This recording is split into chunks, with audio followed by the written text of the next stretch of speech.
नमस्कार, जय हिंद, वंदे मातरम दोस्तों। स्वागत है आप सभी का हमारे यूट्यूब चैनल स्टडी पॉइंटर्स में। आज हम आपके लिए लेकर आ चुके हैं सीटेड एग्जाम 2023 के लिए पर्यावरण अध्ययन की एक इम्पॉर्टेंट क्लास। और यहाँ पर हम डिस्कस करेंगे ईवीएस एनसीईआरटी कक्षा 4 की किताब का संपूर्ण निचोड़ हम एक वीडियो में आपको कवर कराने वाले हैं। ठीक है, तो वीडियो को बहुत ही ध्यान से देखिएगा। और इससे पहले हमने आपको कक्षा 3 की किताब का भी संपूर्ण निचोड़ एक वीडियो में प्रोवाइड कराया था। जिन्होंने वो वीडियो नहीं देखा है तो जाकर देख लीजिएगा, डिस्क्रिप्शन में हम उसका लिंक दे देंगे, वहां से आप उसको कवर कर सकते हैं। ठीक है, तो वीडियो को बहुत ही ध्यान से देखिएगा। एक तरीके से यहाँ पर हमने नोट्स के माध्यम से ये जो है किताब को कवर करने की कोशिश की है और परीक्षा में यहाँ से क्वेश्चन आपका 100% आपको मिलने वाला है। तो वीडियो आपके लिए बहुत ही इंपॉर्टेंट है। ठीक है, और चैनल से अगर आप पहली बार जुड़े हैं तो चैनल को सब्सक्राइब कर लीजिएगा, बेल आइकॉन को प्रेस कर लीजिएगा, जिससे कि आने वाली वीडियो का नोटिफिकेशन आपको समय से मिल सके। तो चलिए शुरू करते हैं आज का इम्पोर्टेंट लेक्चर। तो सबसे पहले यहाँ पर हम डिस्कस करेंगे पहले पॉइंट के बारे में, ट्रॉली के बारे में। ठीक है, ट्रॉली क्या है? यह एक लकड़ी से बना हुआ झूला है। तो क्या है भैया, ट्रॉली क्या है? लकड़ी से बना हुआ झूला है। इतनी बात समझ में आ गई।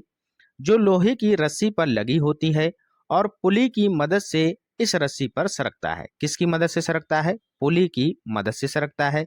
4-5 बच्चे एक साथ इसमें बैठ सकते हैं।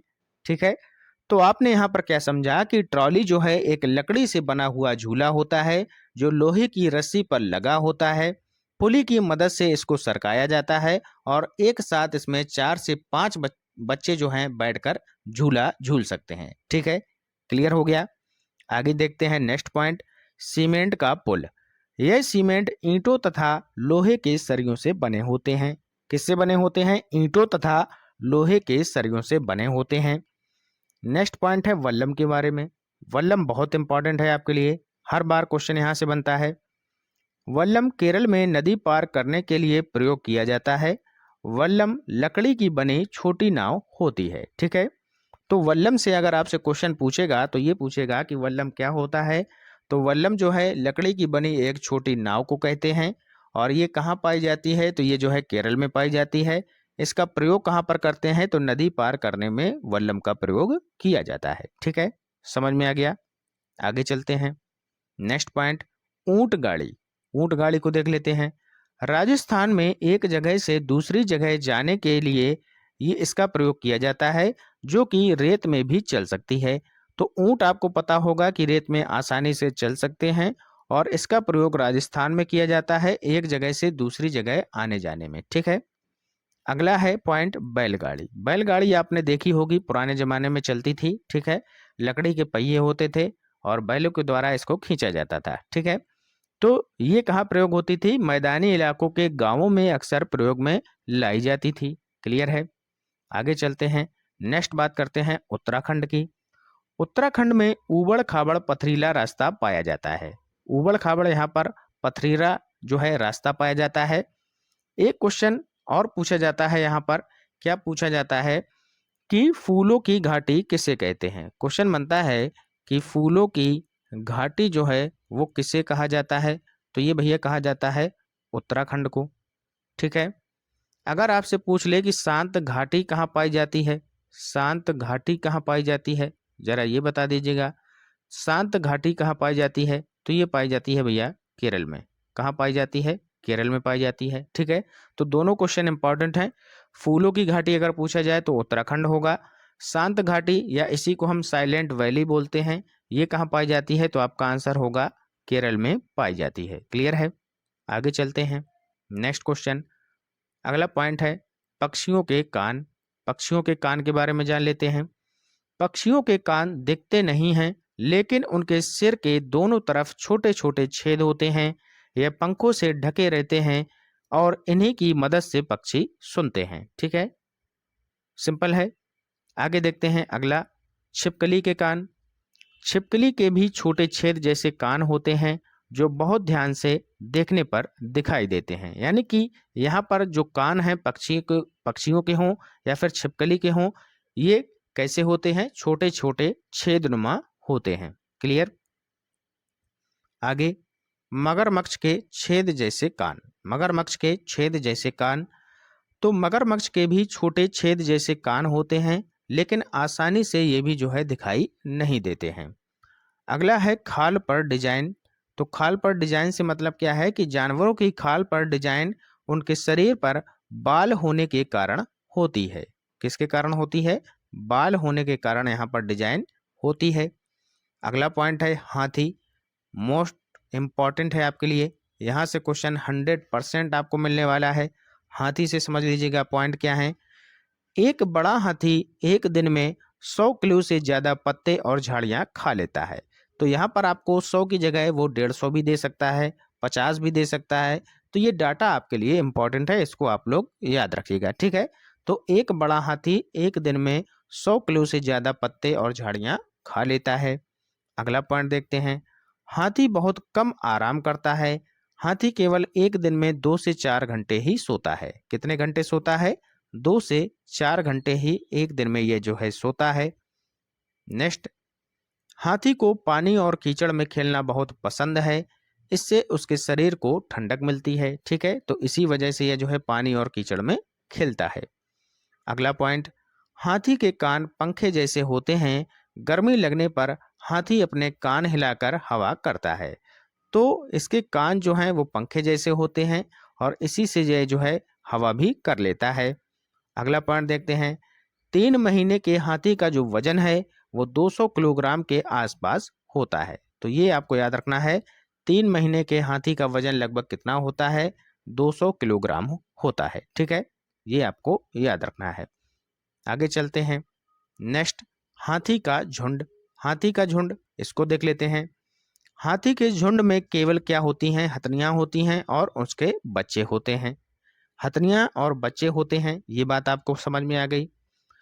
और हाथियों के झुंड में क्या होता है कि जो सबसे बुजुर्ग हथनी होती है वह पूरे झुंड की सरदार होती है, या हम बोल सकते हैं नेता होती है, जो कि नेतृत्व करती है, ठीक है। हाथी के झुंड में सबसे जो बुजुर्ग हथनी होती है वह नेता होती है, ठीक है। ये आपको याद रखना है।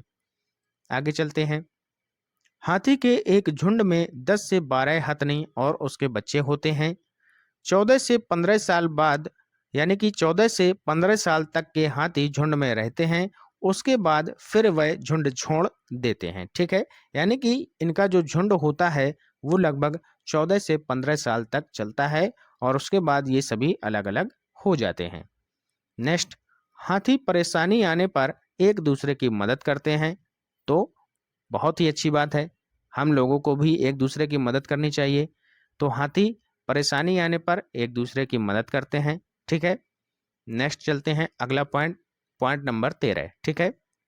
खेजड़ी। खेजड़ी क्या है? एक वृक्ष होता है, ठीक है। यहां से क्वेश्चन बनता है, ध्यान से पढ़िएगा। खेजड़ी की फलियां सब्जी के काम आती हैं। पत्तियां वहां रहने वाले जानवर खाते हैं और इस पेड़ की छाया में बच्चे खेलते हैं, ठीक है। यहाँ पर इसकी जो पत्तियां हैं उनको जानवर खाते हैं और इस पेड़ की जो छाया है उसमें बच्चे खेलते हैं। आगे देखते हैं अगला पॉइंट। यह पेड़ रेगिस्तानी इलाकों में खूब पाया जाता है। इससे ज़्यादा पानी की ज़रूरत नहीं होती है। तो भैया जो रेगिस्तान में पाया जाएगा, आपको स्वयं पता होगा कि रेगिस्तान में पानी की कमी होती है, ठीक है। तो इससे क्या होता है कि जो खेजड़ी वृक्ष है इसमें पानी की ज़्यादा आवश्यकता नहीं होती है, ठीक है। अगला पॉइंट देखते हैं। इस पेड़ की छाल से दवा बनती है और इसकी जो लकड़ी है, ठीक है, उसमें जो है कभी कीड़ा नहीं लगता है। यानी कि खेजड़ी वृक्ष की जो छाल होती है वो किसके काम में आती है? दवा बनाने के काम आती है। और एक इसका महत्वपूर्ण पॉइंट है कि इसकी जो लकड़ी होती है उसमें कभी भी यहाँ पर कीड़ा नहीं लगता है, ठीक है। समझ में आ गया? आगे चलते हैं। नेक्स्ट देखते हैं चमकते सितारे। आज थोड़ा गले में प्रॉब्लम है इसलिए आपको आवाज़ थोड़ा स्लो लग सकती है, तो उसको मैनेज कर लीजिएगा। तो अगला है चमकते सितारे। चमकते सितारे उन साधारण लड़कियों की असाधारण कहानियां हैं जिन्होंने स्कूल जाकर अपनी जिंदगी बदली है, ठीक है। अगला पॉइंट है बिहार लोचाहा गांव, ठीक है। बिहार लोचाहा गांव, इसके बारे में जान लेते हैं। इस इलाके में लीची के पेड़ बहुत पाए जाते हैं। कहाँ पाए जाते हैं भैया? लोचाहा गांव में पाए जाते हैं, ठीक है। अगला पॉइंट है लीची के फूल मधुमक्खियों को बहुत लुभाते हैं, इसलिए इस क्षेत्र के लोग मधुमक्खी पालन कर शहद बनाने का काम करते हैं। कहाँ के लोग? लोचाहा गांव के लोग। ठीक है, आगे चलते हैं, नेक्स्ट पॉइंट देखते हैं। अब अगला पॉइंट है, अक्टूबर से दिसंबर मधुमक्खी के अंडे देने का समय होता है। बहुत क्वेश्चन पूछा जाता है, ध्यान रखिएगा। अक्टूबर और दिसंबर ये आपको मंथ याद रखने हैं, ये इम्पॉर्टेंट है आपके लिए। ठीक है, इम्पॉर्टेंट है, याद रखिएगा। अक्टूबर से दिसंबर तक मधुमक्खी के अंडे देने का समय होता है और मधुमक्खी पालन शुरू करने का उपयुक्त समय भी माना जाता है। ठीक है, कौन सा? अक्टूबर और दिसंबर का समय। अगला पॉइंट है, लीची के फूल फरवरी में खिलते हैं। खिलते, ये यहाँ पर खेलते नहीं होगा, खिलते होगा। ठीक है, खिलते हैं। तो लीची के जो फूल हैं वो फरवरी में खिलते हैं। मधुमक्खी एक बक्से से 10 किलो शहद प्राप्त होता है। तो मधुमक्खी के एक बक्से से कितने किलो शहद प्राप्त होता है? तो भैया 10 किलो शहद प्राप्त होता है। क्लियर है? आगे चलते हैं, नेक्स्ट अगला पॉइंट, मधुमक्खी का छत्ता। मधुमक्खी का छत्ता देख लेते हैं। हर छत्ते में एक रानी मधुमक्खी होती है जो अंडे देती है। तो आपको यहाँ से क्लियर हो गया होगा कि अंडे कौन सी मधुमक्खी देती है? रानी मधुमक्खी। क्लियर है? क्वेश्चन बनता है यहाँ से, ध्यान से देखिएगा। रानी मधुमक्खी हर छत्ते में एक होती है जो अंडे देने का काम करती है। आगे देखते हैं, छत्ते में बहुत सारी काम करने वाली मधुमक्खियां भी होती हैं। यह दिन भर काम करती हैं। शहद के लिए फूलों का रस भी यह ढूंढती रहती हैं। ठीक है, क्लियर है?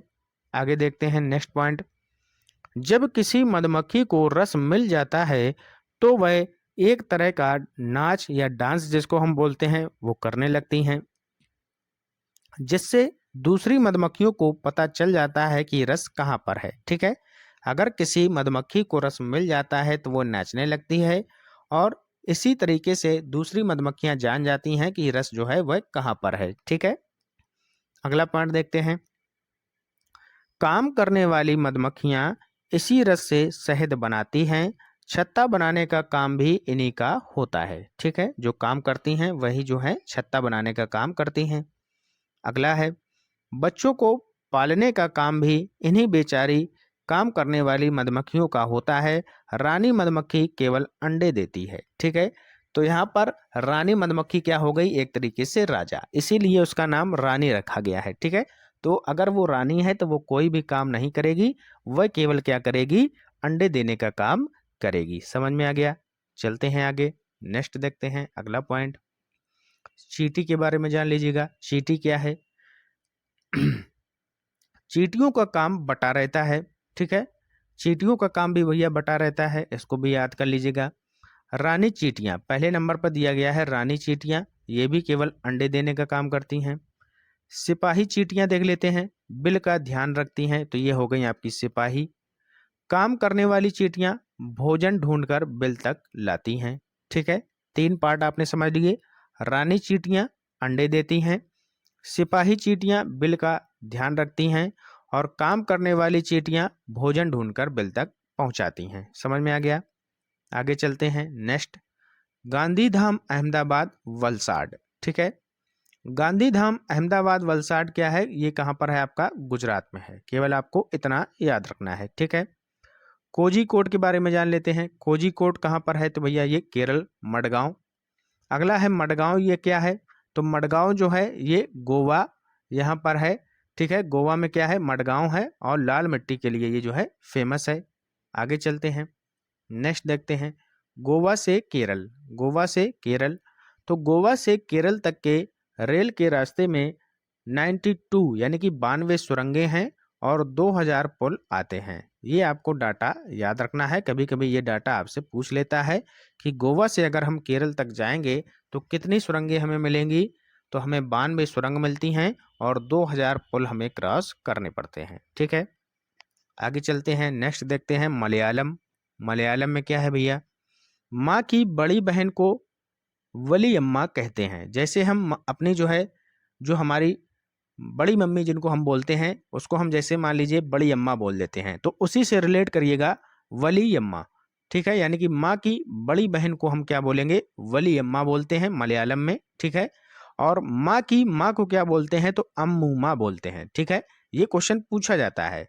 पिछले जो सीटेट के एग्जाम हुए हैं आप लोग जाकर देख लीजिएगा, जहां पर हमने एनालिसिस कराया है वहां पर ये क्वेश्चन पूछे गए हैं। तो ध्यान रखिएगा, मलयालम में माँ की बड़ी बहन को वलियम्मा बोलते हैं और माँ को क्या बोलते हैं तो अम्मुमा बोलते हैं। ठीक है, याद रखिएगा, इंपॉर्टेंट है आपके लिए। ठीक है, आगे चलते हैं। कर्णम मल्लेश्वरी, यहाँ से भी क्वेश्चन बनते हैं। कर्णम मल्लेश्वरी ये भी आपका एक चैप्टर है। कर्णम मल्लेश्वरी के बारे में जानते हैं। कर्णम मल्लेश्वरी आंध्र प्रदेश की रहने वाली एक वेट लिफ्टर हैं। कहाँ की रहने वाली है भैया? आंध्र प्रदेश की रहने वाली हैं।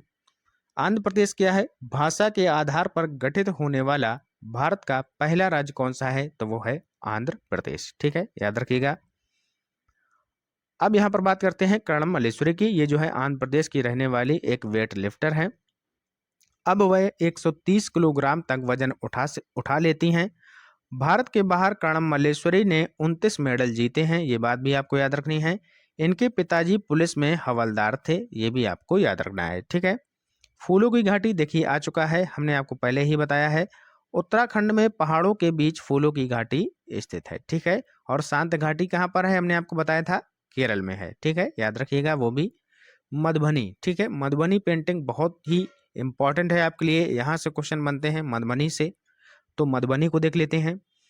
बिहार में मधुबनी नाम का एक जिला है। तो सबसे पहले एक बात याद रखिएगा कि मधुबनी नाम का एक जिला कहाँ पर है? तो ये है भैया बिहार में। ठीक है, तो बिहार में हो गया मधुबनी नाम का एक जिला। त्योहारों एवं खुशी के मौकों पर वहाँ घर की दीवारों पर और आंगन में खास तरह के चित्र बनाए जाते हैं। यह चित्र पिसे हुए चावल के घोल में रंग मिलाकर बनाए जाते हैं। इन रंगों को बनाने के लिए नील, हल्दी, फूल, पेड़ों के रंग आदि का इस्तेमाल किया जाता है। इन चित्रों में इंसान, जानवर, पेड़, फूल, पंछी, मछलियां आदि जीव जंतु साथ में बनाए जाते हैं। ठीक है, तो ये भी आप लोग याद रखिएगा, इंपॉर्टेंट है मधुबनी पेंटिंग। आगे चलते हैं। उत्तर प्रदेश, उत्तर प्रदेश को देख लीजिएगा। उत्तर प्रदेश में कचनार के फूलों की सब्जी बहुत बनाई जाती है। किसके भैया? कचनार के फूलों की सब्जी। अगला है केरल। केरल में केले के फूलों की सब्जी प्रसिद्ध है, ये बात भी याद रखिएगा। केरल में केले के फूलों की सब्जी प्रसिद्ध है। महाराष्ट्र में क्या है? महाराष्ट्र में सहजन के फूलों के पकौड़े बनाए जाते हैं। सहजन के फूलों के पकौड़े बनाए जाते हैं। और क्या है महाराष्ट्र में? और देख लेते हैं। गुलदावरी जीनिया से रंग भी बनाए जाते हैं।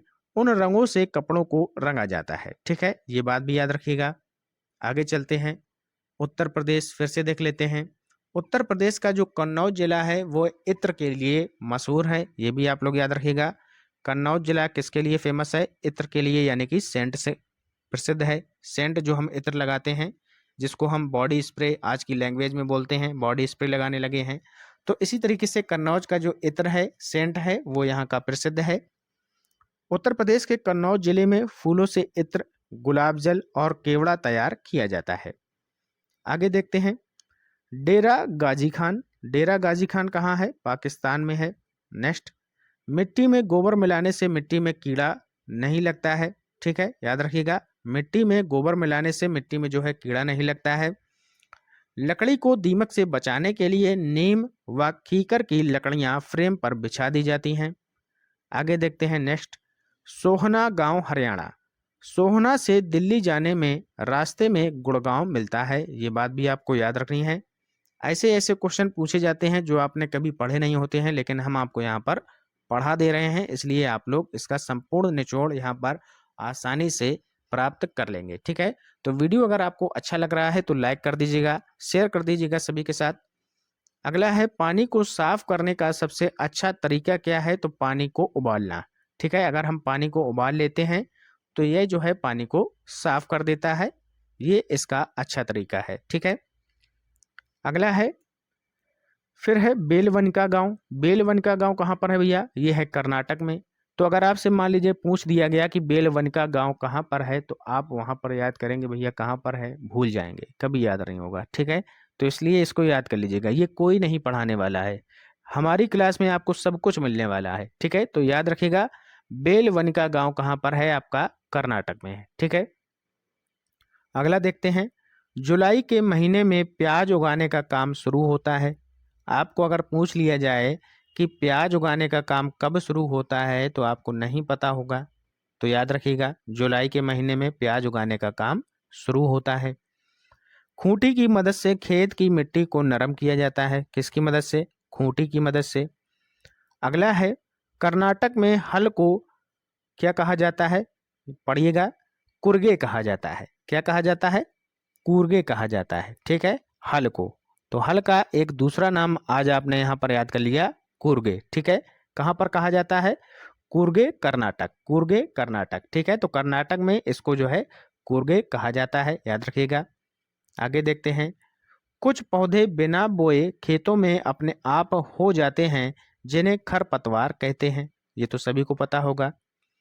खरपतवार को खेतों से निकालना जरूरी होता है, नहीं तो सारा खाद पानी खरपतवार ही ले लेते हैं और फसल कम हो जाती है। ठीक है, अगर प्याज को समय से ना खोदा जाए तो वह जमीन के अंदर ही सड़ जाएगी। ठीक है, ये बात भी याद रखिएगा। कर्नाटक में हसिया को इलगे कहा जाता है। कर्नाटक में हसिया को क्या कहा जाता है? इलगे कहा जाता है। ये बात भी याद रखिएगा, इंपॉर्टेंट है। आगे चलते हैं, अगला पॉइंट दिया गया है, गिज भाई सॉरी गिजू भाई, गिजू भाई बधेनी। ठीक है, ऐसे ऐसे नाम है कि हम खुद इसको जो है कंफ्यूज हो जाते हैं पढ़ने में। तो गिजू भाई बधेनी ये क्या है? गिजू भाई गुजरात में रहते थे और वह बच्चों के लिए मजेदार किस्से, कहानियां और पत्र लिखा करते थे। ठीक है, याद रखिएगा गिजू भाई बधेनी के बारे में पूछा जाता है यहाँ से क्वेश्चन। पक्षियों के बारे में जानकारी यहाँ पर ले लेते हैं। कलचड़ी क्या है? Indian robin. कलचड़ी को क्या बोला जाता है? Indian robin. कलचड़ी के घोंसले में पौधों की नाजुक टहनी, जड़ें, ऊन, बाल, रुई सब बिछा होता है। ठीक है, आगे क्या दिया गया है? कलचड़ी की चोंच अंदर से लाल होती है। कलचड़ी छोटे छोटे कीड़े खाती है। ये बात भी आपको याद रखनी है। आगे चलते हैं, कौवा के बारे में जान लेते हैं। कौवा क्या होता है? कौवे के घोंसले में लोहे के तार और लकड़ी की शाखाएं जैसी चीजें भी होती हैं। ठीक है, कोयल के बारे में जान लीजिएगा। कोयल अपना घोंसला नहीं बनाती है। तो सबसे पहला पॉइंट, इंपॉर्टेंट पॉइंट है, कोयल अपना जो घोंसला है वो कभी नहीं बनाती है। ये आप लोग याद रखिएगा। कोयल जो है वह कौवे के घोंसले में अंडे देती है। बहुत होशियार है कोयल। ठीक है, याद रखिएगा। तो कोयल जो है वह कौवे के घोंसले में अंडे देती है। कौवा अपने अंडों के साथ कोयल के अंडे भी सेता है। ठीक है, आगे चलते हैं। कभी कभी कोयल कौवा के अंडे को फेंक देती है और अपने अंडे रख देती है। तो ये देखिए कितना होशियार है कोयल। किसके कौवे को? हाँ, कौवे के अंडे को फेंक देती है और अपना अंडा रख देती है। ठीक है, याद रखिएगा, इंपॉर्टेंट है। आगे है, कौवा पेड़ की ऊंची डाल पर अपना घोंसला बनाते हैं। ये भी बात याद रखनी है आपको। फाख्ता पक्षी को देख लेते हैं। फाख्ता के जो है, जो फाख्ता कैक्टस के कांटों के बीच या मेहंदी के पेड़ में घोंसला बनाता है। फाख्ता जो है वह कैक्टस के कांटों के बीच या मेहंदी के पेड़ में घोंसला बनाता है। ये बात भी याद रखनी है आपको। गौरैया को देखते हैं। गौरैया अलमारी के ऊपर आईने के पीछे भी घोंसला बना लेती है। कबूतर आ गया आपका। कबूतर को देख लीजिएगा। कबूतर जो है पुराने मकान या खंडहर में अपना घोंसला बना लेते हैं। ठीक है, कबूतर कहाँ पर घोंसला बनाते हैं? खंडहर में या पुराने मकान में। आगे चलते हैं, बसंत गौरी। बसंत गौरी यह गर्मियों में पेड़ों में टुक टुक करते रहते हैं और पेड़ के तने में गहरा छेद बनाकर उसमें अंडे रखते हैं। दर्जन चिड़िया को देख लेते हैं। दर्जन चिड़िया अपनी नुकीली चोंच से पत्तों को सी लेती है और उसके बीच बनी थैली को अंडे देने के लिए तैयार करती है। दर्जन चिड़िया। ठीक है, शक्करखोरा, इसके बारे में जान लीजिएगा। शक्करखोरा यह किसी छोटे पेड़ या झाड़ी की लटकती डाली पर अपना लटकता हुआ घोंसला बनाता है। ठीक है, तो यह झाड़ी की क्या लटकती हुई डाली पर अपना घोंसला बनाता है। ये भी आप लोग याद रखिएगा, कौन बनाता है? शक्करखोरा। अगला पॉइंट है, शक्करखोरा अपना घोंसला बाल, बारीक घास, पतली टहनियां, सूखे पत्ते, रुई, पेड़ की छाल के टुकड़े, मकड़ी के जाले और कपड़ों के चौथड़ों से बनाते हैं। ठीक है, कपड़ों के चीथड़ों से बनाते हैं, सॉरी, ठीक है। अगला है नर वीवर पक्षी, ये भी इंपॉर्टेंट है, यहाँ से भी क्वेश्चन बनते हैं। नर वीवर पक्षी, नर वीवर पक्षी अपने अपने घोंसले बनाते हैं, ये बात आपको याद रखनी है। केवल कोयल है जो अपना जो है अपने अंडे कहाँ पर देती है, कौवे के घोंसले में। मादा वीवर पक्षी, इसको देख लीजिएगा। मादा वीवर पक्षी नर के बनाए हुए घोंसले को देखती है और उनमें से क्या करती है, जो सबसे अच्छा उसको लगता है उनमें अंडे वह देती है। कौन? मादा वीवर पक्षी। तो ये भी जो है कोयल की तरीके से होशियार है, इसको भी याद रखिएगा। आगे चलते हैं। आगे लिखा है पक्षी केवल अंडे देने के लिए घोंसला बनाते हैं, जब अंडों से बच्चे निकल जाते हैं तो वह घोंसला छोड़कर उड़ जाते हैं।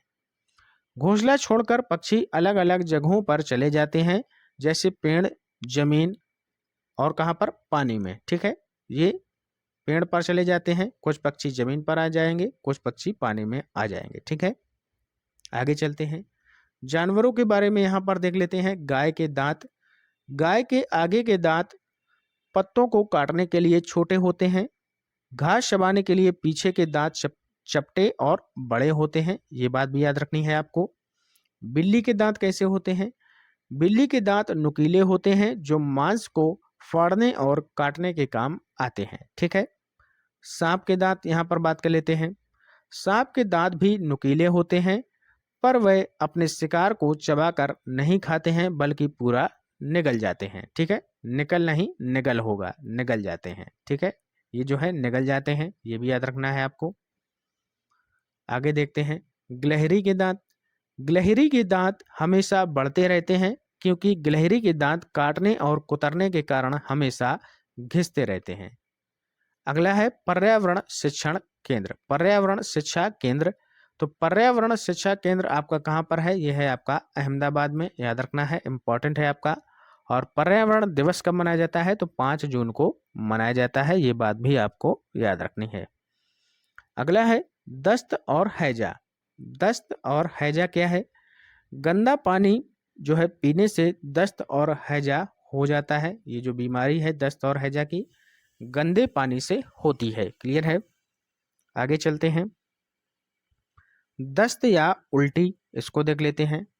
दस्त या उल्टी में शरीर का बहुत सारा पानी बाहर निकल जाता है, इसलिए पानी की कमी को पूरा करने के लिए थोड़ी थोड़ी देर में पानी हमें जो है पीते रहना चाहिए। कर्नाटक को देखते हैं। कर्नाटक क्या है? होलगुंडी गांव। कर्नाटक में क्या है? एक है होलगुंडी गांव, ये भी आपको याद रखना है। बच्चों की पंचायत, बच्चों की पंचायत क्या है? भीमा संघ होलगुंडी गांव, ये है आपकी बच्चों की पंचायत, ये भी याद रखिएगा। नल्ला मुडा, नल्ला मुडा क्या है? नल्ला मुडा जो है आपका, ये है आंध्र प्रदेश में, ये भी आपको याद रखना है। और आंध्र प्रदेश का एक फेमस नृत्य भी है, जिसको हम शास्त्रीय नृत्य में गिनते हैं, उसका नाम है कुचिपुड़ी। कुचिपुड़ी, ठीक है। ये आंध्र प्रदेश का नृत्य है, ये भी आप लोग याद रखिएगा। आगे चलते हैं। नेक्स्ट पॉइंट, बाजार गांव। बाजार गांव क्या है? ये है आपका महाराष्ट्र में। बाजार गांव कहाँ पर है? महाराष्ट्र में है। घास की जड़ें, घास की जड़ें देख लेते हैं। घास की जड़ें बहुत मजबूत होती हैं, इन्हें खुरपी से खोद कर ही निकाला जा सकता है। घास का पौधा देखते हैं। घास का पौधा, तो घास का पौधा जितना जमीन के ऊपर होता है, उससे कहीं ज्यादा जमीन के अंदर फैला हुआ होता है, ठीक है। आगे चलते हैं। नेक्स्ट देखते हैं अगला पॉइंट, बरगद का पेड़। बरगद का पेड़ देखते हैं। बरगद के पेड़ की लटकन उसकी जड़ें होती हैं, वे टहनियाँ से निकलती हैं और बढ़ते बढ़ते जमीन के अंदर चली जाती हैं, ठीक है। लटकन वाली जड़ें, बरगद की लटकन वाली जड़ें मजबूत खंभों की तरह पेड़ को सहारा देती हैं, ये बात भी आपको याद रखनी है। हरा पेड़, आप कोई हरा पेड़ नहीं काट सकते, भले ही आप, क्या लिखा है? आप कोई हरा पेड़ नहीं काट सकते, भले ही उसे आपने ही लगाया हो। पेड़ काटने के खिलाफ कानून है, अतः इसके लिए सरकारी दफ्तर से लिखित में आपको यहाँ पर क्या लेना पड़ेगा? परमिशन लेनी पड़ेगी, ठीक है। ये आपको याद रखना है, कोई भी हरा पेड़ आपको नहीं काटना है, नहीं तो आपको यहाँ पर क्या होगा? सरकार पकड़ लेगी, ठीक है, और जुर्माना आपको भरना पड़ेगा। आगे चलते हैं। रेगिस्तानी ओक पेड़ के बारे में जानते हैं। ये इंपॉर्टेंट है आपके लिए, याद रखिएगा। रेगिस्तानी के जो ओक पेड़ होते हैं, रेगिस्तानी ओक पेड़ जो होते हैं वो ऑस्ट्रेलिया के रेगिस्तान में पाए जाते हैं। इसकी ऊंचाई कितनी होती है? 11 से 12 फीट तक होती है और पत्तियां यहाँ पर बहुत ही कम पाई जाती हैं। इस रेगिस्तानी ओक पेड़ की जो जड़ें हैं वो 200 से 300 फीट की गहराई तक पहुंच जाती हैं, जब तक कि वे पानी तक ना पहुंच जाएं। ठीक है, कहाँ तक पहुंच जाती हैं? 200 से लगभग 300 फीट तक की गहराई में। आगे देखते हैं। रेगिस्तानी ओक पेड़ के तने में पानी जमा होता रहता है। ठीक है, इसकी जो जड़ें होती हैं उसमें नीचे पानी जमा रहता है। जब कभी इस इलाके में पानी की कमी होती है तो वहाँ के लोग इसके तने के अंदर पतला पाइप डालकर पानी निकाल लेते हैं। ठीक है, ये बात भी आपको याद रखनी है। आगे देखते हैं।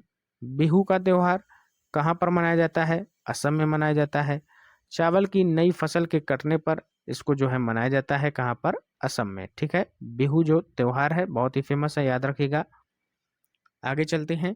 बिहू त्योहार में औरतें पीले रंग के कपड़े पहनती हैं।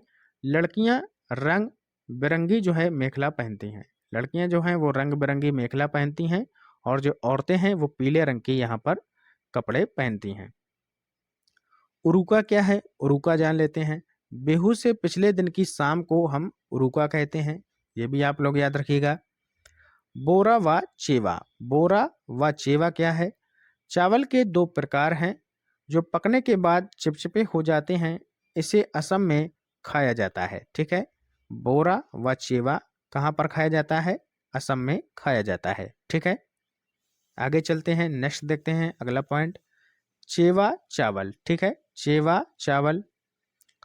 ताओ ताओ को आग में रखकर उसमें पानी उबालेंगे और भीगे हुए चावल से भरी हुई कढ़ाई इस पर रख देंगे तथा उसे केले के पत्तों से ढक देंगे। थोड़ी देर बाद चेवा चेवा चावल जो है वो खाने के लिए तैयार हो जाता है। ठीक है, तो ये इसकी रेसिपी है, आप लोग याद रखिएगा। क्या है कि ताव यानी कि जिसको हम कढ़ाई बोलते हैं, यहाँ पर इसको ताव बोला जाता है कढ़ाई को। इसको आग के ऊपर हम यहाँ पर चढ़ा देंगे और चावल को रख के उबालेंगे और भीगे हुए चावल से भरी हुई कढ़ाई इस पर रख देंगे। उसके बाद केले के पत्तों से इसको ढक दिया जाता है। थोड़ी देर बाद चावल यहाँ पर खाने योग्य हो जाते हैं। अगला देखते हैं, चाय के साथ पीठा। चाय के साथ पीठा क्या है? असम में चाय के साथ पीठा दिया जाता है। तो ये सारी कहानी कहाँ की है? असम की है। ठीक है, पीठा यहाँ पर जान लेते हैं। पीठा क्या है? बना हुआ केक है जो भारत के असम, उड़ीसा और पश्चिम बंगाल में ज्यादा खाया जाता है। कहाँ पर? असम में, उड़ीसा में और पश्चिम बंगाल में जो है पीठा खाया जाता है। ये क्या होता है? बना हुआ केक होता है। भात सुक्तो, अगला पॉइंट है भात सुक्तो। कई ऐसे पॉइंट हैं जो बच्चे पहली बार परीक्षा दे रहे हैं सीटेट की, उनको थोड़ा अचंभा लग रहा होगा कि ये कैसे कैसे पॉइंट यहाँ पर सर हमें पढ़ा रहे हैं। तो ये पूछे जाते हैं बच्चों। ठीक है, हम कोई एक्स्ट्रा आपको नहीं पढ़ा रहे हैं। ये सारे के सारे जो टॉपिक हमने यहाँ पर मेन पॉइंट लिए हैं ये एग्जाम में पूछे गए हैं। भात सुक्तो, भात सुक्तो क्या है? चावल और रसे वाली सब्जी को जो है भात सुक्तो कहा जाता है। पोचमपल्ली, ठीक है, पोचमपल्ली ये कहाँ पर है? तो पोचमपल्ली एक जिला है जो कि आंध्र प्रदेश में पाया जाता है। ठीक है, कहाँ पर है भैया? आंध्र प्रदेश में है। इस जिले के अधिकतर लोग बुनकर हैं, अतः इस बुनाई को पोचमपल्ली के नाम से जाना जाता है। जो बुनाई है उसको पोचमपल्ली के नाम से जाना जाता है। इसी तरीके से यानी कि इसीलिए इस जगह का जो नाम है, इस जिले का जो नाम है वो पोचमपल्ली रख दिया गया। ठीक है, कुल्लू की शॉल, मधुबनी पेंटिंग, असम की सिल्क, कश्मीरी कढ़ाई, ये आपको याद रखनी है, फेमस है। ठीक है, चिटियप्पन, चिटियप्पन देख लेते हैं। मलयालम में चिटियप्पन किसे बोला जाता है? तो पिता के छोटे भाई को चिटियप्पन बोला जाता है। ठीक है, मलयालम में। जैसे हम लोग अपने पिता के छोटे भाई को क्या बोलते हैं? चाचा बोलते हैं। तो चाचा और चिटियप्पन लगभग जो है सेम है, याद रखिएगा। चाचा से चिटियप्पन आपको यहाँ पर रिलेट कर लेना है। क्लियर? आगे देखते हैं। अगला लिखा है कुजम्मा। कुजम्मा क्या है? पिता के छोटी भाई की पत्नी। पिता के छोटे भाई की पत्नी कुजम्मा कहलाती हैं, जिसको हम अपने यहाँ पर चाची बोलते हैं। आपके यहाँ पर क्या बोला जाता है ये आप लोग समझ लीजिएगा। ठीक है, तो यहाँ पर मलयालम में इसको जो है कुजम्मा बोला जाएगा, पिता के छोटे भाई की पत्नी को, ठीक है। हमारे यहाँ तो चाची बोला जाता है, यानी कि आंटी बोला जाता है। अगला है मसालों का बगीचा। केरल को मसालों का बगीचा बोलते हैं और यहाँ पर शांत घाटी पाई जाती है, पेरियार वन्यजीव अभ्यारण्य पाया जाता है। ये सारी की सारी चीजें केरल में पाई जाती हैं, ठीक है। वहीदा प्रिज्म, इनको याद कर लीजिएगा। लेफ्टिनेंट कमांडर वहीदा प्रिज्म पहली महिला जिन्होंने पूरी परेड की कमान यहाँ पर संभाली थी। अगला है धन्ना मंडी गांव, राजौरी जम्मू कश्मीर में। कहाँ पर है धन्ना मंडी गांव? राजौरी कश्मीर में है। अगला है धन्ना मंडी गांव, इसको देख लेते हैं। जब परेड होती है तो पीछे 4 टुकड़ियां चलती हैं। पूरी परेड में 36 निर्देश देने होते हैं। ये भी बात आपको याद रखनी है। कितने निर्देश देने होते हैं? 36 निर्देश देने होते हैं। अगला पॉइंट है स्कटपो पुल। स्कटपो पुल कहाँ है? लद्दाख का एक गांव है। स्कटपो पुल लद्दाख का एक गांव है। अगला है लद्दाख। लद्दाख के बारे में जान लीजिएगा। लद्दाख में माँ को आमा ले बोला जाता है। क्या बोला जाता है भैया? आमा ले बोला जाता है। पिता को आबा ले बोला जाता है। थोड़ा सा अंतर है, भूल नहीं जाइएगा, ठीक है, याद रखिएगा। आमा ले, माँ हम बोलते हैं माँ, तो इसमें आपको आ के साथ माँ लगाना है, आमा ले। और यहाँ पर पिता के साथ आबा ले, यहाँ पर बा लगाना है, ठीक है, याद रखिएगा। बाबा को मेमे ले, बाबा को क्या बोला जाता है? मेमे ले बोला जाता है। अगला पॉइंट है भेला घर। भेला घर देख लीजिएगा। भेला घर क्या है? असम में घास और बांस से बना घर, इसको जो है हम क्या बोलते हैं? भेला घर, ठीक है, याद रखिएगा, इंपॉर्टेंट है आपके लिए। तो ये सारे के सारे मेन पॉइंट थे जो हमने आपके साथ डिस्कस किए। वीडियो आपको कैसा लगा जरूर हमें बताइएगा, और अच्छा लगा हो तो लाइक और शेयर जरूर कर देना। और मिलते हैं अगली क्लास में, जहां पर हम डिस्कस करेंगे क्लास 5th यानी कि कक्षा 5 की जो आपकी EVS NCERT की बुक है, उनके सारे मेन पॉइंट हम आपको एक ही वीडियो में कवर करा देंगे। तो मिलते हैं नेक्स्ट वीडियो में, तब तक के लिए goodbye, have a nice day.